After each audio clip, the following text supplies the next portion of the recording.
Last week, Hannah Witton uploaded a video called Is Art Stupid?, where she contemplates art, wonders at the symbolism of it, and why we as a society value art. I claim to be an amateur art historian, and so conversations like these are so cool and really fun to think through for me. But she introduces the whole subject by admitting that when she was younger, she felt alienated by art. That's one of the biggest issues with museums and how we as a society present art. Art can be pretentious and it can alienate people, which is basically the opposite of what it's supposed to do. Ever the humanities champion, I think it falls down to how art, whether that be visual arts, graphic arts, poetry, how it's presented in schools. We as a society need to make the conscious decision of saying, STEM subjects are not the only subjects that can be taught, and art is important. Hannah also mentions recently how a Monet painting was punched through, and though she says that she thinks she might give the guy who punched the painting a high five,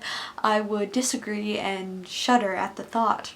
But it importantly brings up the question of why. Why is that multi-million-dollar Monet painting worth so much? At least in my eyes, that piece of art is important because it goes beyond just the technical skill and development of art. It looks into how a culture has developed and grown. You can see why something is valued or why things are painted the way they are or styles change, and it reflects the society that those people lived in and the people who value it now, what society they live in. So does the Monet painting being punched create a new narrative? Yes.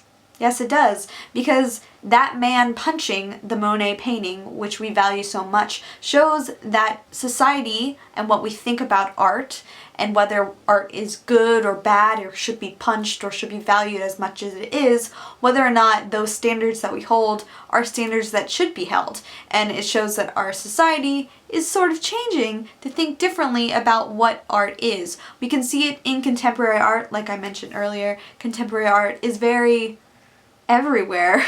From performance art to actual installed art pieces, it is not the traditional paint and canvas that we have seen through most of art history. But the change is good because it says that there are challenges of who gets to say what art is. It is no longer the artist and it is no longer the museum. It really is more about what the people, as a general public, think about art. So thank you guys for watching this video. You can find Hannah's video linked somewhere here, and then also of course down in the description. Like always, if you could please subscribe to my channel, that would be awesome. If you'd like to see more videos like this, I occasionally do video responses. I'm starting to do them more now, ironic as it is, since video responses no longer exist.